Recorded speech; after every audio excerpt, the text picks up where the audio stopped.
The following show contains a fictional narrative that includes themes, events, and language that some may find distressing. Discretion is advised.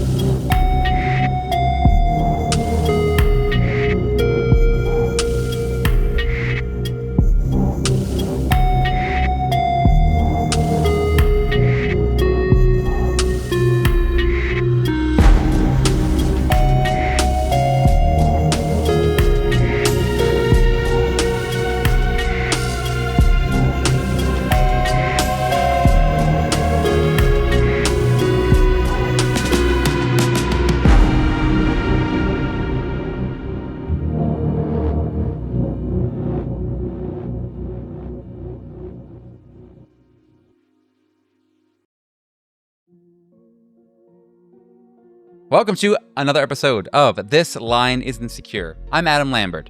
Today we've got a fantastic show planned for you. I mean, unbelievable. In fact, I would even ask, what do you want from me? And if you ask me that question, I would say, an intro. Let's go to each of our players for a nice intro.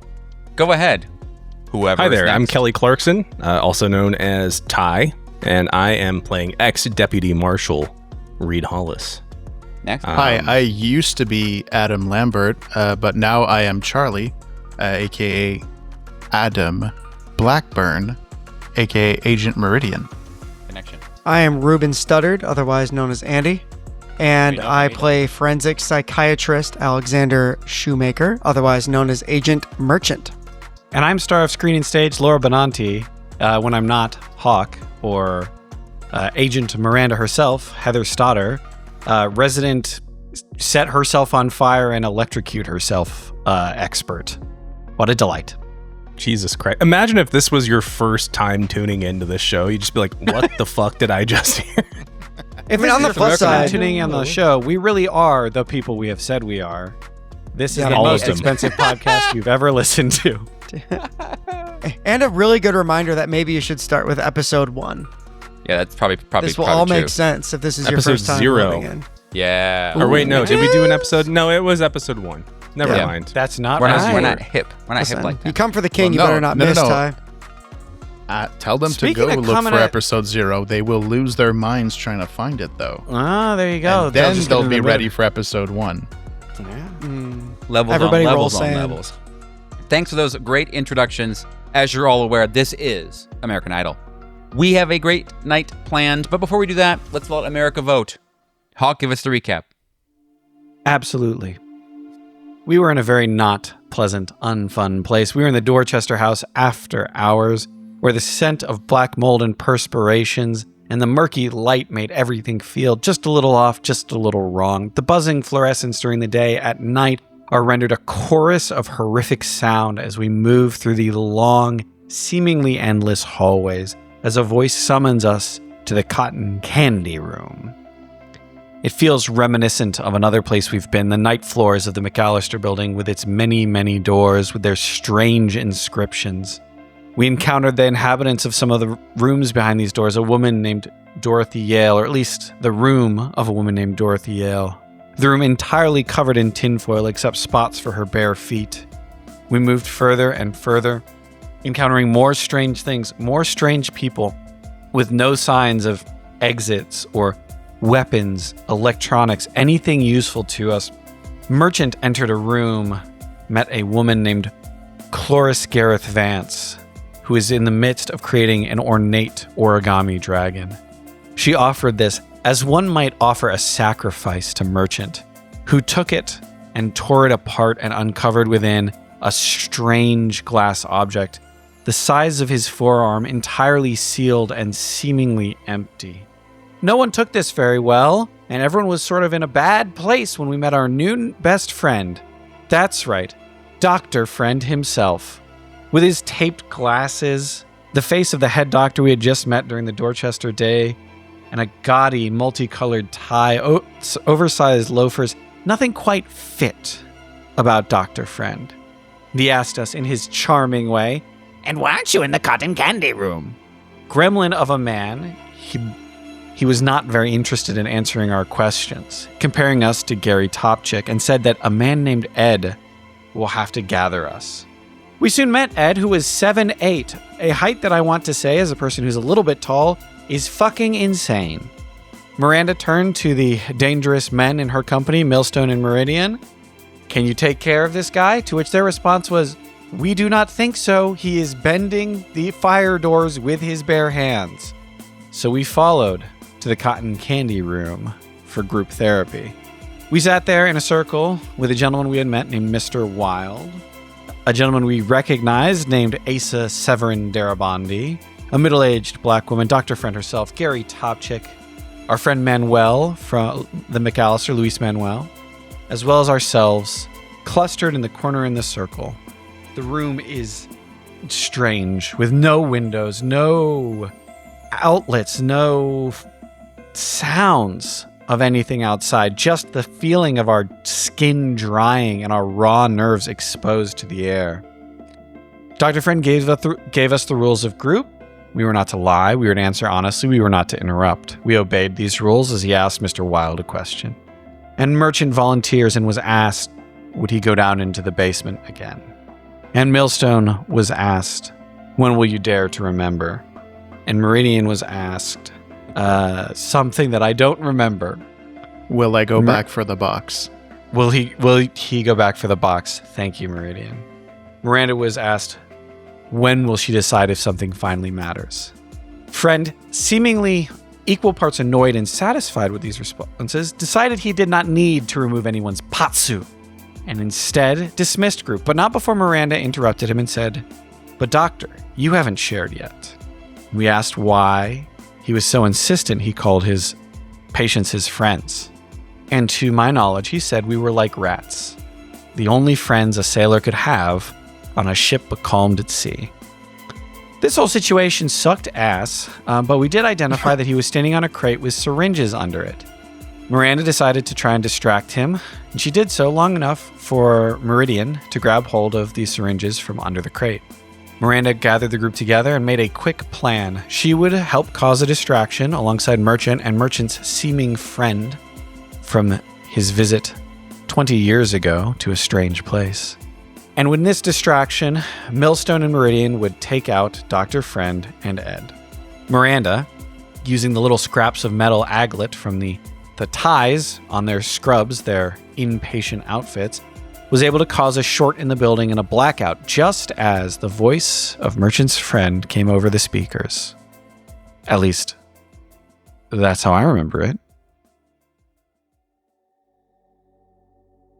The final word of the phrase that you all know, but some choose to forget, rings through the PA, and each syllable, each consonant and vowel moving together seems to go in some perverted version of slow motion. You almost feel all of the lights, the buzzing, those light, huge, long fluorescent light bulbs. They all just kind of fizzle under the sound, the utterance that seems to transport you somewhere else. You feel almost as if, when transported there, you're in some kind of castle, like you're in Transylvania or some, Hungarian castle far, far up in a mountain somewhere.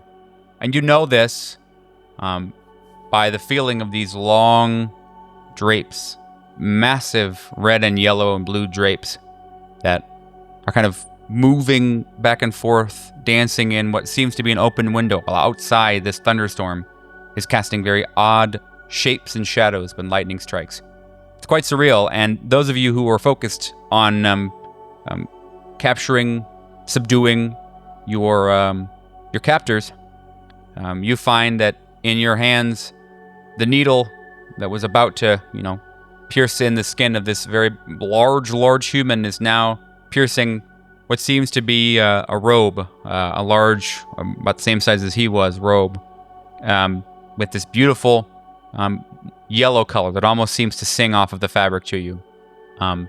As the lightning strikes and as you get glimpses around the room, you can swear that deeper into this, what looks to be almost like a royal chamber, as you see the floor with these amazing patterns. In the distance, on a throne, you see Friend. He's elevated up now, almost with this kind of papal air, as his headdress has become not, this kind of scraggly, dirty blonde hair, but instead is now this very, very odd-looking, almost like a decanter that he's wearing on his head. In the decanter is all this kind of like grain, like wheat or something. You can see all these little granules, but he's got this kind of very large glass crown on. His little legs barely touching the floor in front of him on this very large throne. And next to him is an empty one. As you all realize and kind of key in on your surroundings and where you are and, what's not to be dealt with. Ed and, Friend is doing whatever he's doing. You also realize that all of the curtains, these very large royal, mini tapestries, all have this singing yellow on it. This very, very melodic yellow that's drifting across the floor and up your legs and into your pelvis and into your belly button. You feel very, very, I guess maybe good based on y'all's facial reactions. You feel very odd. You feel very not good, bad. And you realize this is yet again the yellow sign. So why don't you all roll sand for me real quick, please. Just real fast. For a player. For a real one. 31 under 56. Cool. 20 under 47. 27 under 53. 57 over 51. Where does Miranda want to be? Where does she want to be? Yeah. She wants to be in like the security room and like have access to machines that will tell her what is happening. Okay. Yeah, lightning strikes the floor in the room, breaks a window, and this large, almost comical bolt of lightning in very, very slow speed hits the floor, and the floor kind of just starts to shatter and pucker. Friend on the throne, he looks out at each of you, and he's far away now. He's in this very, very large room, I don't know, 30, 40, 50 feet away from you right now, and he says, Oh, well, the security room is no longer with us. It's gone now. But you're all here, which means that you'll stay here. And for that, I'm quite impressed. And he says, Ed did not like the fact that you tried to kill him with the needle for the Patsu, so I think you'll want to watch out for him when you go back there. And I hope that in the meantime, you think about what you've done. And you see a small fire has begun to burn in the middle of the room where the lightning struck. And it's kind of dancing now along the lines where this floor has kind of started to shatter. So it's just running up through these very thin lines in the floor. And Friend looks at you, Millstone, and says, Eat your heart out, Fireboy. Lightning strikes again and... Running for him. Oh, nice. Okay. As you are dashing toward him, he has, God, this cackle that I don't even think could really ever be repeated. It's loud and distorted. It's near inhuman. I wish that I had, or somebody had the capability to make that sound. As you dump across the floor, do you care about what your compatriots are doing, or you're pretty focused on getting this dude's throat? No, single-minded. Reads... He just passed a sanity roll, but it's a sanity roll that he passed as his entire environment shifted completely around him into a totally other space. He was on his way over to physically harm Dr. Friend, and now Dr. Friend is way the hell over there. Elsewhere, yeah. Reed's single-mindedly focused, and he's just kill. Yeah, give me the at least the vibe check, if not what you're actually doing from the group here. Let's I want to hear what we're doing exactly, because you're in this room now. Again, look, all of you are aware that you're not really in a place, right? You're aware that you're somewhere different. So there is some measure of like, I don't know what I would do, all good, but what would your characters be thinking at least in this moment? So Merchant has been obsessed for 20 years with a singular idea that there is an apprentice or an understudy to the play, and he now sees a second throne. And he also sees Millstone running for the occupant of the larger throne. And for him, this is an opportunity for answers. So when we get back into action, Merchant is going to try to ask a question of Friend, before Millstone gets to him. Okay. Next victim, Charlie or Hawk. What is your character doing? So Ed's not in the room, obviously, anymore, right? He kind of dissolved into drapes. You're holding a big, massive drape. So I will go for Merchant to stop him. Stop him from whatever he's going to say or do. Yeah, both. Wait, Merchant? Like the guy who's not doing anything, or the guy who's running to kill someone? I don't give a fuck about him killing anybody else. It's you that I'm worried about. So maybe more accurate to say that you're like prepped to stop Merchant from doing or saying anything. Is that correct? I'm prepping for stopping Merchant from breaking. Oh, okay. Interesting. All right. Cool. Got it. I think the probably way we'll run that, like, logistically is that Merchant will probably get to say some words because there's not a lot of time. It's all kind of happening pretty simultaneously. But like once he gets out a sentence or so, maybe a little more, then probably you could get there and cover his mouth or, do whatever you wanted to do. Stop him from moving. And then, Hawk, what about Miranda? What's Miranda doing here? I'm trying to put out the fucking fire, man. Seems good. I'm grabbing some of the drapes. I'm going to try to use them to beat the fire out like it's a fire blanket. Okay, great. So you grab for some drapes as you grab these, these large, very, very, high hung. You definitely can't see where they're being hung from, by the way. And so you rip them, try to rip them down or grab some of them and rip some off. And as you do, you notice that there's kind of these very large lumps that are kind of like rolling down the drapes as you're shaking them, and they're like hitting the floor with a very large, a very large smack, almost like a wet smack on the floor of these. And I mean, we're talking about like probably the size of loaf of bread, maybe a little bit bigger, and multiple are kind of just falling and slapping down around you. And you can't really see well from here. Your body, you're kind of blocking the lightning as it's casting some light into the room. But maybe 4, 5, 6 of these like wet sacks have hit the ground by now. And when the lightning strikes and it shines into the room, you've got, I would say, 4 or 5 wet babies that all seem to be, they've got this very like purple hue going on. They've got clearly they're clearly, they are dead. They're very, very dead. And if you had to guess based on the copious amounts of like kind of thick water coming out of their mouths, they probably drowned. Roll sand. Unless you're adapted to violence. 29 under 51. As, nice. Infant corpses. Pretty miserable. And very not cash money. You do, in fact, lose 1 sand. No, I don't. Bond. My trap card. It's time to blame somebody else. Hell yeah. Okay, great. Reed in his run is unobstructed. He's going to get there, next couple of moments, the way he's sprinting. Yeah, Merchant, you've got about a sentence and a half. I don't think you would know that Meridian's going for you, but likely there's some amount of urgency, so I think you would probably use that sentence in a way that's meaningful. Mm-hmm. Yeah, Merchant will look up to Friend on the throne and point at the other one, saying, "Who can sit on the second throne? Who is it for?"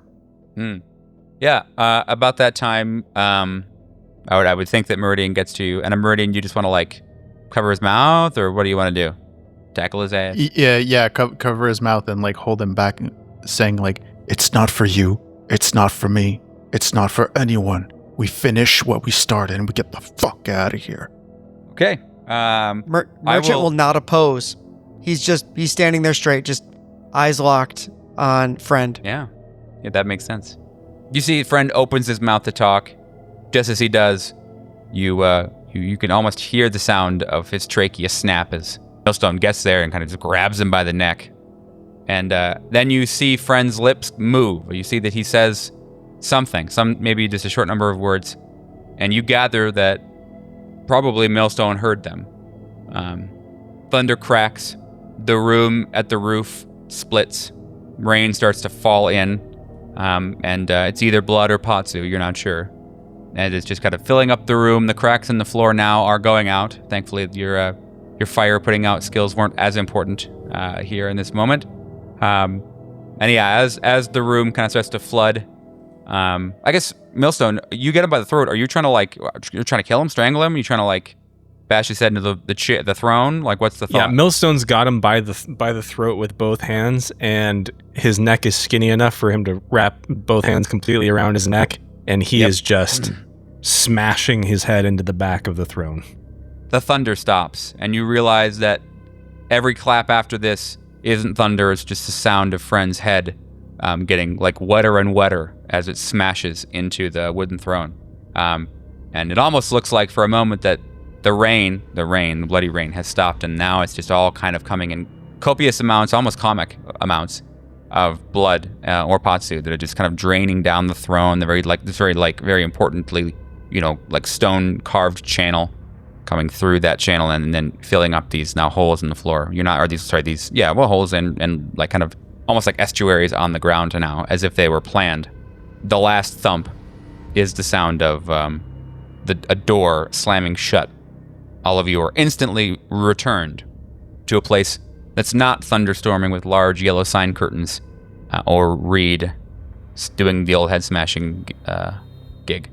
And when the lights buzz on again to the cotton candy room, do you see Darabandi is one likely who flipped them on. In the room now, it's just the four of you. The pea green furniture has been toppled over. You're not sure if you did that or somebody else did or the wind did, if there is wind here.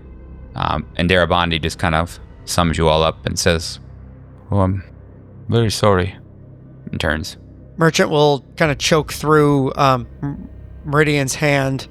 Sorry for what? But it comes out more like, "Whoa." Darabandi walks away. The four of you are now in this room, all kind of by your lonesome.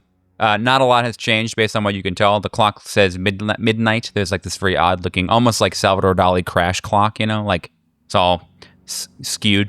It looks like it's saying midnight. You did not, I don't think you entered here at midnight, but it was probably, 10 or 11, right? It was late. I think we said it was late. It was very late. So there, from inside the cotton candy room, which again is just the four of you right now, out there on the floors, it doesn't really seem like the rules of the day have maintained themselves. People are walking around. There's folks going in and out of their rooms. You see people are playing with like paper airplanes and chasing each other. The sound of maybe a sizzling stove or cooking is happening. The PA system has been repurposed to playing "I'm Forever Blowing Bubbles," and it seems as though it is continually that same song. It's just keep going and going and going. So there's no like active violence, to be clear. Like you don't have to hide. Maybe you hear some fighting, but it's not. Not the kind you're scared of necessarily. So you've got this room to yourselves. If you go out, you'll obviously need to interact with people that are out there. So let me know what you'd like to do. So do we think if I cause a blackout again, it'll happen again? Yeah, was it the blackout or was it our attempt Attempted murder, on Friend? the phrase. All right. Do we still have weapons? Did we lose the syringes? You still have them. That's fine. Okay. That's something at least. We're going to need to watch out for Ed. I am... Doors are old-fashioned locks. Not that that sort of shit matters here. I want to find this wild guy and talk to him. He seems at least to be saner. I want to see if he knows anything about getting out of here. I think we could have some answers from the gentleman who went to the PA. Yeah, I'm sure you could. I think he will be able to help us. I spoke to him 20 years ago. How about I accompany you on that little field trip? 100%. Unless, of course, Meridian would like to keep me from saying anything unfortunate. No, but I would like to come with as well. Let's all stick together. Sure. One happy M-cell. Yes, I like that idea a lot. You exit this room. I'll imagine you kind of go in the same order you always go, with tough guys in front-ish. When you exit, you see that there are a large number of people. I don't know, maybe 10, 13, 14 people. 6, maybe 7 of them that are out there. And Ty's like, bitch, do it again. Okay. Son of a bitch. There are a good number out there in the halls, and again, lots of doors open like we're not today. There just general chaos, I think, is probably fair to say. There is some fighting going on. Looks like somebody's actively murdering somebody else. More head bashing going on. Both are laughing hysterically. Certainly, the other guy should have lost consciousness by now. They're enjoying the shit out of that experience. So that's cool. Mm-hmm. To each their own, right? Different strokes. So you all exit. What's your plan to find this guy on the PA? look round. Yeah, head toward the PA room, see if... Well, do we know who knows that how... we're- We saw the direction, right? He went a Yeah, we saw certain which way. direction he went, so head in that direction. If we run into somebody, ask him. Yeah, easy. Yeah, you saw him walk out of the room. He took a left down the hall. You step out of the room, and you look to your left, and there's what seems to be like a modern day porta potty that's kind of been shoved into a small alcove. The hallway doesn't go any farther than that porta potty, from what you can tell. You can go inside if you want and see.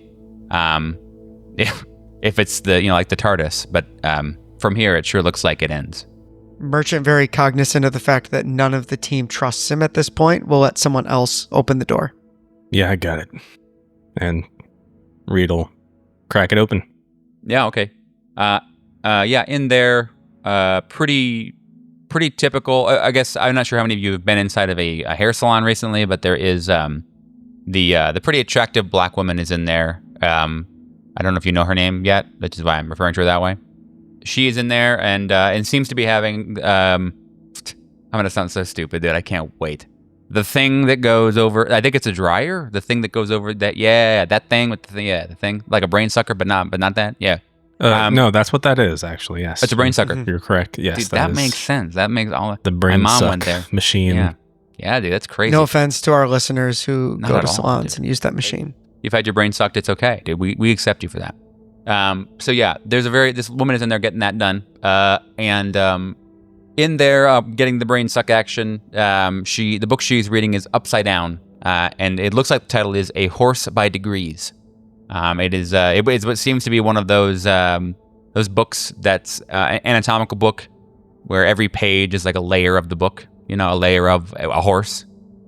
So she's actively reading that upside down. And doesn't even look up at you, just kind of says like, busy, occupied. Sorry, we were looking for the PA room. She takes her eyes off the book. The what room? The room they make the announcements from. Who? What? What? She says, that's enough. The dryer brain sucker stops, flips up. She's like, the PA room, there's not announcements. We don't need announcements. We just go to the cotton candy room when it's time. The music is playing from somewhere. Feels stupid. Sorry. Yeah, the music room. Yeah, She stands up and walks out of the porta-john. I'm Dr. Merchant, by the way. Oh, Deborah I Carver. didn't introduce myself. I'm sorry. What was Deborah that? Carver. Deborah Carver. Deborah Carver. Mm-hmm. Nice to meet you, Shake your hand. Deborah. Sorry to interrupt you too. you. Roll human, merchant. It's merchant. 22 under 70. Oh, baby. Okay, nice. You, in fact, immediately key in on very hyper, very energetic, could be some amount of stimulant addiction, could be like severely out of regulation, Jesus, out of whack hormone, could be like high on adrenaline. Something's going on that is definitely like an altered mindset here, or altered mind state rather here. But it's not like overtly noticeable. Like the rest of the folks might say, oh, she's kind of hyper, but you key in on the fact that it's like just a little bit too, it's affecting her speech. Like she's having a hard time getting certain words out and such. Yeah, the brain is going faster than the rest of the body can create language. Yeah. Yep. So the music room. If you just go around the block and up 2 flights of stairs, you'll make it to the music room. Well, what time is it? Looks at the clock. Comes back. It might be backwards, or I always forget. My calendar's turned upside down too.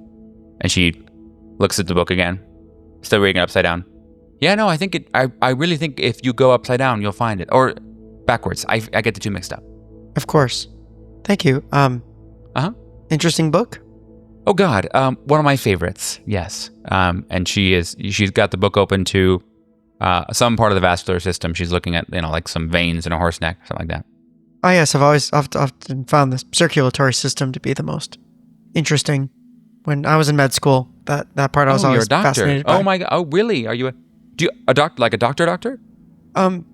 I switched to psychiatry partway through, but I went through med school. Oh, so you could prescribe, medication? Yes, I prescribe medication. Oh wow. She immediately puts on a layer of silky smooth. Well,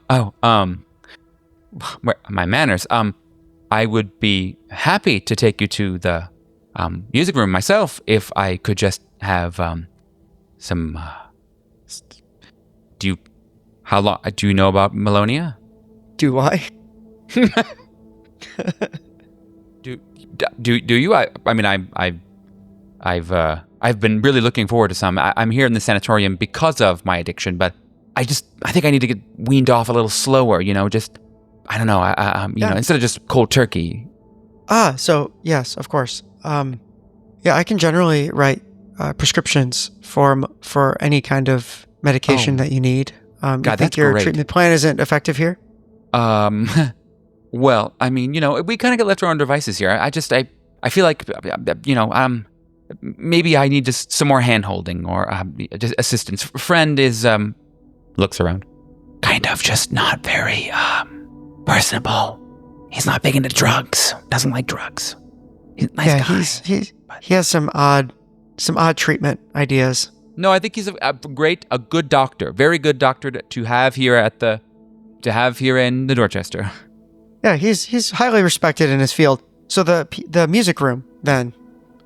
Yeah, well, the prescription. I you can write it. I assume that I can have it. I mean, if you can write it, I'm Dr. Friend. I'm sure has to issue it. I mean, that's how that works, right? You're a doctor. I mean, a doctor. So the process. I don't have a pad on me. Look, we can talk about it once we get to Dr. Friend might keep his pads or his office might be. Yeah, he doesn't really have an office. He follows the nurse around with the Patsu syringes. It's an odd thing. But Dr. Dallin does have an office, and you may be able to get in there. He's got, I'm sure, his pad in there. In fact, he may have some Melonia in there himself. You may be able to grab it yourself and just give it right to me. Direct to sender. Excited. Ooh, boy. Yeah. I'll be happy to do that as soon as we go to the music room. It's rather time sensitive. She's like, I really feel like I'm the one who has the hot commodity here. So, maybe just get the prescription and then, I can take you. Really? She's like, do you know any other doctors? Are there any other doctors that are patients here that'd be willing to write a script for you? Give me, what's your persuade, Reed? Or Mailstone, sorry. Persuade, I'm rocking 50. Okay. Yeah. She comes back with, yeah, okay, all right. I mean, fair enough. The man said time sensitive. Do you know what that means? She's like, yeah, I do. Fuck face. I know exactly what that means. What he's trying to say is that, Melonia is a time release medication. I can give it to you anytime. I need to get to the music room quickly. Roll, yeah, wow, that's pretty cool. Tell you what, let's read. Go ahead and roll persuasion, and give me that plus 20 since you got your friend saying it's a time release medication. Poop, 82 over 50. Hate to see it. Oh wait, over 70. 70. Yeah, poo. Okay. What's funny is I rolled a 28 because I didn't know if you were going to ask me to roll persuade. 28 nice. Under 40, but 82 28. That's neat. Okay. Yeah, I mean, fuck, I don't know. She's like, oh, all right. So clearly I can see you're surrounded by dum-dums, but Doc, it was Shoemaker, right? Merchant, Dr. Merchant. Oh, sorry. Okay. She grabs, she didn't tell you that. She Where'd looks you in hear her that name? She looks in her book and she's like, I'm on the wrong page. She flips four forward.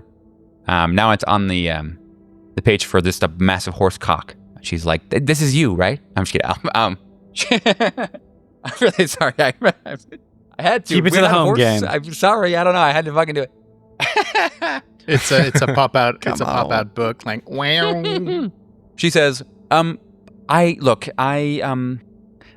really do believe that you, Doctor, will get me the meds that I need, but your entourage is a little bit lacking. She's like, I'm going to go back and keep drying my hair. But whenever you find that prescription and you bring me some, I would love to bring you to the music room. In fact, I'm sure the Bale would love to meet you. The who? I have to go. My hair is literally, it's dry. I can feel it crisping as I'm out here right now. All right, so my patience has officially run out, lady. That's not how the rest of this is going to go. Okay, step away from the brain sucker. We're going to walk over to the music room, and you're going to take us there. That's how this is going to go. She's like, I really, really would encourage you not to challenge me on this. she's like, okay, if you'd like. And she's like, but I don't think it's going to work.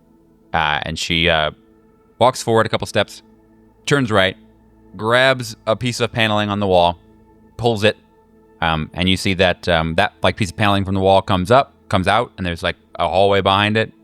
She grabs another piece, pulls another one. She's like, this is because all of your brains are closed, okay? This is difficult. It's going to be harder and harder as we go on. And she, No, let me help. I really want to be in the music room.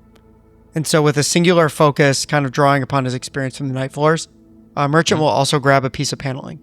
Yeah, you grab a piece of paneling and you pull, and the wall kind of like it turns into one of those like fun little folding garage door things that go like clack, clack, clack, clack when you know, like they fall up on themselves. It does that, kind of that clack, clack, clack thing as you move it aside pretty easily. It's not tearing, it's kind of a rolling clack, clack, clack. I'll say it again for the viewers at home, clack, clack, clack. It's a duck. It's quacking as it opens. If that fits the bill, That is a duck wall. Damn, well done. keep it. We gotta keep that in, dude. That was good.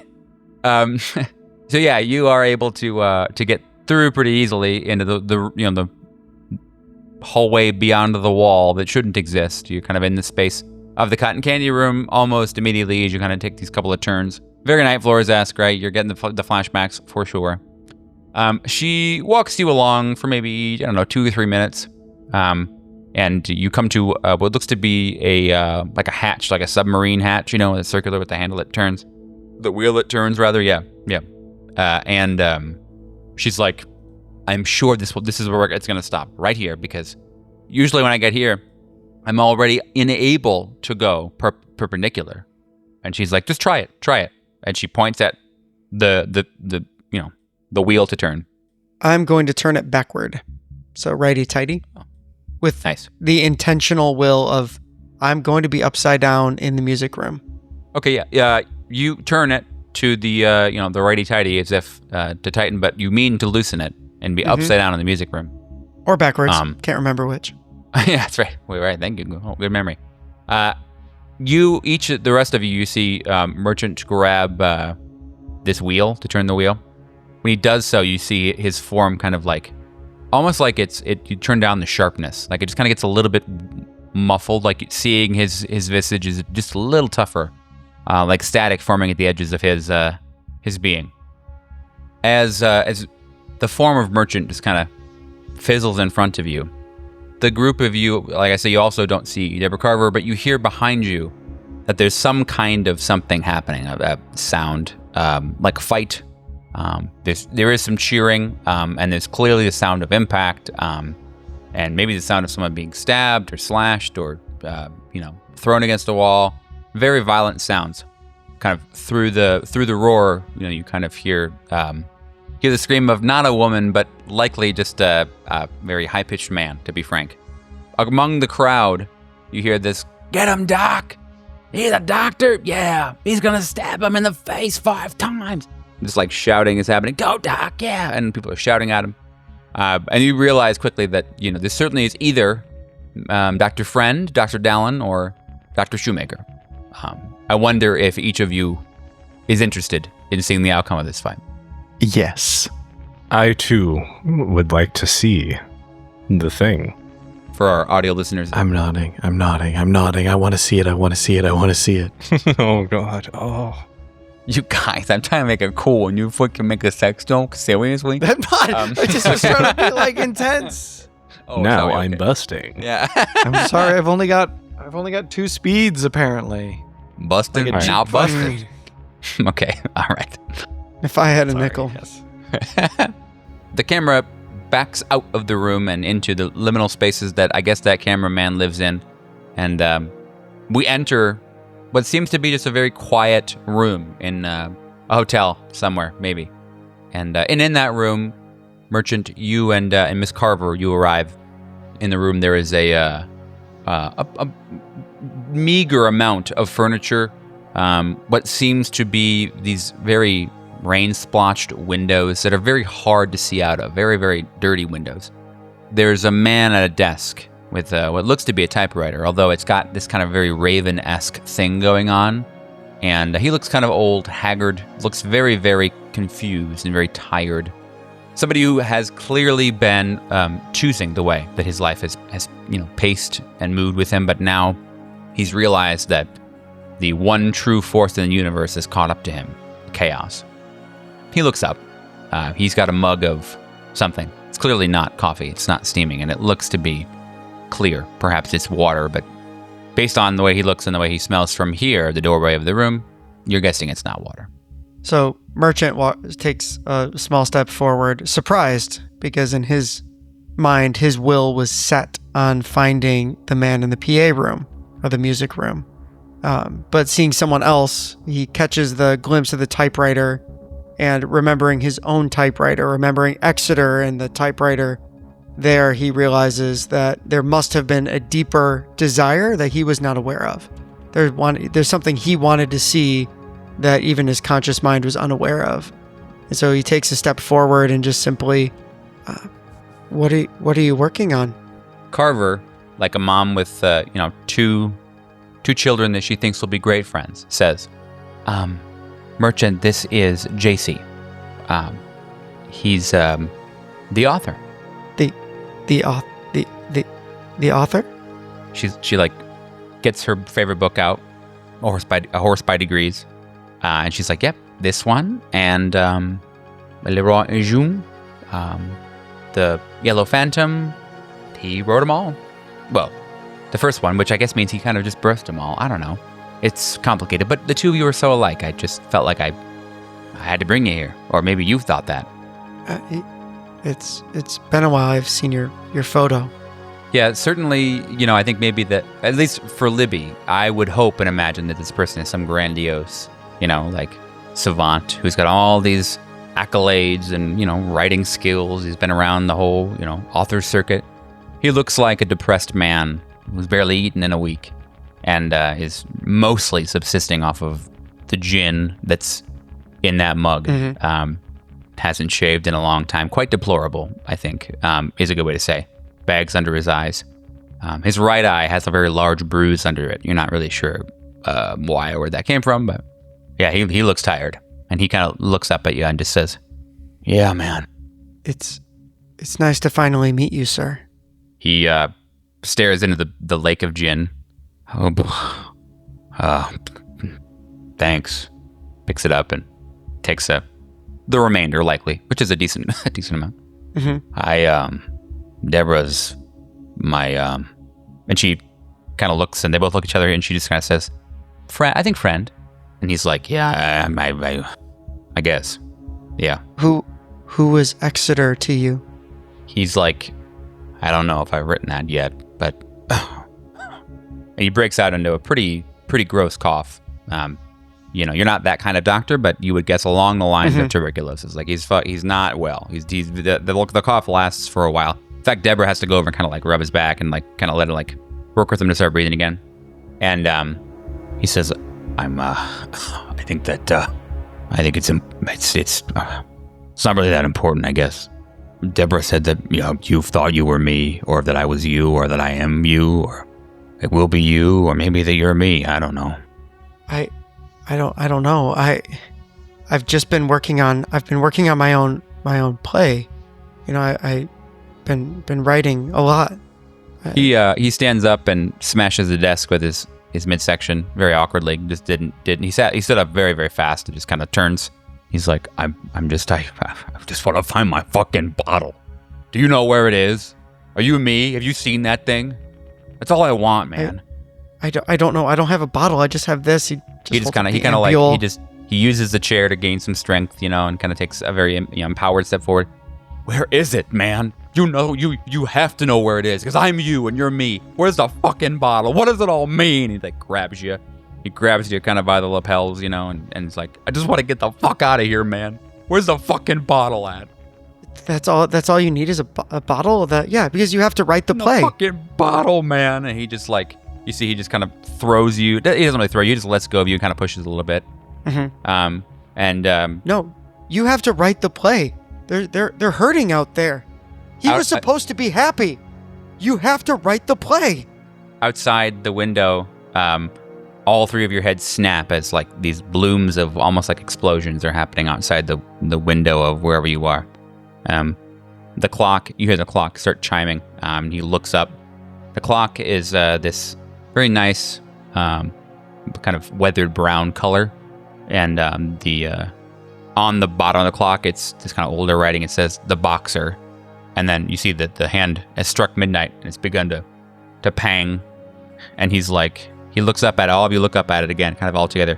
And he's like, whatever, man. He just sits back down and he's like, I just want to go home. And you feel kind of almost thrown back. Merchant, you kind of just feel as though you get ripped from wherever you are. You feel the glancing touch of Deborah Carver, a very, very kind soul that you feel like you'll meet again and that you've earned the good graces of. Kind of looks at you longingly as you fall backwards. And as you do, you kind of fall through, I don't know, time and space. Like, I don't mean to be too crazy out of whack, but sure feels like it. You're not exactly anywhere you thought you were a couple times over now. And certainly time means nothing. Yeah, like one of those falling dreams where you kind of fall into yourself. Exactly. Yep. And you're waking up, but slowly. And as you do, you're realizing that this glass kind of falling all around you. You've kind of all these shards of glass are just kind of falling. And you grab one.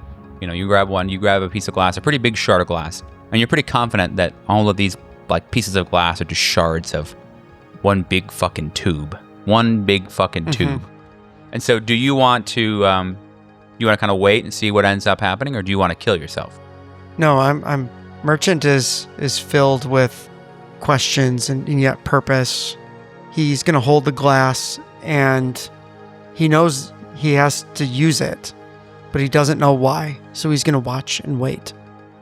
Cutting back to the other three, when you all break the spooky hallway that Carver revealed to you, which does act the way that it should, by the way. Like you walk back the way you came, you get through the little slots in the wall that were pulled away. In the middle of the room, you make out unmistakably your friend Merchant, and he's got this big shard of glass from a big broken tube. In fact, it looks like a nurse kind of got accosted. A bunch of glass is all over the floor, and Merchant has grabbed a big piece of it. And he's doing this very odd thing where, the whole crowd's around him, like it happens in fights. Everyone's just kind of watching or cheering or whatever. And Darabandi's on the floor, he's straddling him, and he's doing this very odd thing where he's just kind of searching around for meaning. He's looking around, he's got this glass in his hand as if to think, what do I do with this, Yeah, Meridian, he looks you dead in the eyes, just fucking straight in the eyeballs, which is unsettling, certainly. And then he just starts ripping into Darabandi, just fucking tearing a man up. Everything from his chest to his midsection to his face to his neck. He's ripping them all away, and blood's going everywhere. All over. Everybody in the crowd. All over the room. It's grotesque, but it's overdone as well. Like almost like it's a bad show, a bad play. Just blood everywhere. All over the room. Copious amounts of blood in the room. And he's going. Merchant is going to town, as the kids say. Do any of you want to do anything about this? Do you want to intervene? Do you want to let him keep doing the thing? Clearly, this merchant has gone far enough, and Meridian will intervene and attempt to take his life. Okay. Take Merchant's life. Merchant's life, yes. Okay. All right. Yeah, there's a glass on the floor in between you and him. Do you want to pick that up? Do you want to grab it? What do you want to do? How do you want to do that? You have no weapons that I guess you said you have those. You have the needles still if you want to try to use that. The needles, yes. Okay. Look, for our viewers at home, may or may not want their grotesque details, but sure as shit, Libby does. So talk to me. How is this happening? You're gonna get up behind him and hit him with a needle in the neck? What's the plan? Probably grab him by his neck and just stab him directly in the neck with the needle. Reed sees this all go down in a flash, and as frustrated and as upset with Merchant as he is, and with how much he resents Merchant for representing succumbing to this disgusting world that he now inhabits, that is his friend. And he is not going to just let... He sees that Meridian intends to kill. He can see it in his eyes, and he's not going to let that happen. He's not going to sit down while that happens. And so he's going to make some sort of contested roll to keep that from happening. So as Millstone surges toward Meridian, Merchant, when he gets held back, his eyes are going to go to Millstone, and he's just going to shake his head no. Millstone doesn't know what the fuck to do with that, and he's going to keep doing what he's doing. All right. Miranda, are you getting involved here, just to be sure? Or are you... No, she's like pressed back against the wall, like watching. Just like, what the fuck is she going to do? She doesn't have medical training. She's not going to pull these people apart. She's like transfixed by the image of this awful shit going down. Miss... I think Reed literally wants to... He knows that the only way he's going to get one over on Meridian is through like momentum. So he's going to try and like fucking throw himself at Meridian to try to knock him off balance. Okay. Miranda, Mr. Wild, Ed, not Big Ed, Mr. Wild, sidles up next to you as you're kind of pressed against the back. And he has a very small, crinkly bag of popcorn, 2 bags. And he's eating from one of them. And he stretches his hand out and offers you the second bag. Do you want to take it, or do you want to turn it down? Okay, all right. Reed, go ahead and just roll. Let's see. Yeah, I mean, I don't know. What do you want to roll? I'm down for unarmed combat if you want to do that. I think it's probably just a lot, but I feel like it's a lot more. I think unarmed combat. Yeah. You think so? Okay. Makes the most sense to me. Yeah. Okay. You do the same. Meridian. See how it ends up. It's an 83 over 80. 74 under 80. Okie. Well, yeah. Reed, you tossed yourself, into the way you think into the way of where Meridian will be, and you're pretty close. You are. I mean, we'll say you're pretty close, but like he's probably done in training many times or in practice. Who knows? He steps around you pretty expertly, even gracefully, one would say, in a very morbid kind of way, and just kind of lets you fall. Doesn't even really do anything to you. Just kind of like steps skillfully out of the way, and you hit the ground. You land on top of Sunshine, and you lock eyes for a couple of seconds. In that moment, you feel like you see maybe yourself. Then the camera cuts all the way back to these two. Is it really this is it? We've arrived. Like this is the culmination of that happy phrase they all share. And it sure seems like it is. You slam that needle deep into the base of Merchant's neck. It should snap. The steel should. It's not that powerful or that strong, but it does not. Drives deep like an epidural, but way, way, way more brutal. You hear all the bones kind of, getting shredded out of the way as you drive this piece of sharper metal in. And likely, Merchant only has a few moments left of life. I would imagine that you kind of lock eyes with one another and maybe share a moment, but who knows? Maybe our viewers will have something in their brains at home. But it's a moment. Do you want to say? I mean, I guess Merchant. Do you have anything either of you want to say to punctuate that? Merchant lacks the capacity to speak, but will look up at Meridian and give almost an appreciative smile, like you kept your deal. You kept the deal. And then his eyes fade and the lights go out. Yeah, they do. All the lights go out. Almost like a vigil. And kind of slowly, all the lights kind of slowly just start dimming, and then they go out. You all kind of realize slowly that everybody in the room is backed up against, as far away they can.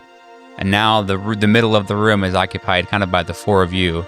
And I suppose you're on top of Sunshine. So maybe just the 4 of you.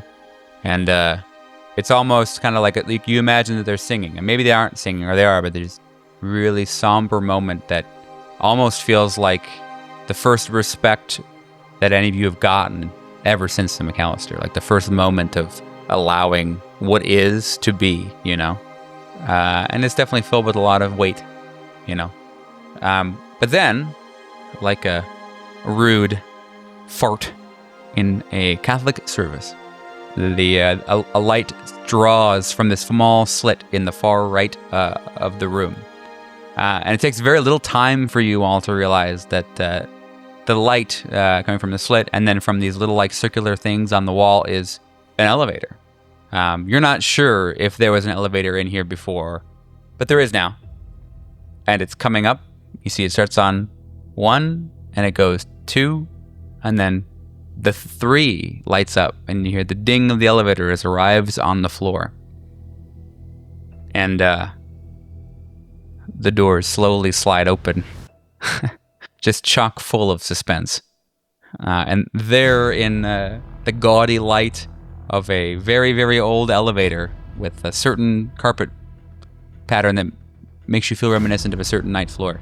There in that elevator stands a mostly well-looking man in some yellow pajamas. And he says, Maybe not this time, Meridian. Thanks for keeping your deal. we'll wrap it right there. We'll see you next week. What the fuck's going to happen? Who knows, huh? Is Merchant dead? I'll tell you what's Crazy happening shit. next week is Andy's doing the fucking recap. That seems fair. Yeah, I think so. That's pretty good. I almost pooped in my pants again. Crazy. Almost. Amateur. Our first sponsor for the show, Depends. Well, you can get the best man diaper you've ever worn that's comfy and looks great too. Depends is affordable and I'm just kidding. But Depends look, is a psyop by Big Poop. just like COVID-19 with big poop from the beginning. Toilet paper, gone. Here we are. Wow, it really devolved into poop jokes. Like Yeah. just the poopy jokes So immediately. fast, Love so that. After fast, all that. dude. Return to Is poopy. this what we've become? God damn it. I just came back from the dead. Some poop Something jokes. I think I want to get back in the makes me elevator and poop. go back down. Yep. Yeah. To poop land where you were. But yeah, well, you never know. Get pooped. Okay, all right, we're done. Thank you all for watching this poopy episode. Now, we appreciate it. 21 episodes. Will you please join our Discord and say hi to me because I'm lonely? I don't know. This is episode 22. Whoops. So This is episode 22, not Get 21. wrecked. Please join our Discord so I can remember better. Every person that joins is memory for Libby back. I made a deal. yep. Yes, the With the Discord. devil. Join the Discord. We never mentioned that, but now we're mentioning it. Do it now. I will continue putting the link to the Discord in the pinned comment, and it will continue to expire every week, and I'll have to go back and fix it. Can I give a call to action since we're doing call to action? Oh, sure, yeah. Do the thing. Sure. Yeah, go out with your friends and make art. I don't care if you have to paint on somebody else's wall. Try not to commit a crime if you can help it, but hang out with your friends, make art. That's my call to action. Thank you very much. Beautiful. Well said. Yep. Homies need love. Yup. Kiss them goodnight. Or don't. Whatever. Yeah, look. Kiss your homies. Kiss them goodnight. Come here. Bye. And now to all my homies Yeah. out there. Nothing but peace, y'all. Have a good night. Y'all are cool. Bye bye. Peace to the girls and the Bye. boys. Everything in between. Before we sign off, I want to take a moment to talk about something very close to my heart. This podcast is about exploring darkness and fear, but in real life, those feelings can be overwhelming. I want to remind you that if you're feeling lost, lonely, or struggling, you don't have to face it alone. There are people who care about you and want to help. If you're in the US, you can call or text 988, the Suicide and Crisis Lifeline, for free, confidential support 24/7. Wherever you are, there are resources and there is hope. You matter and your story matters.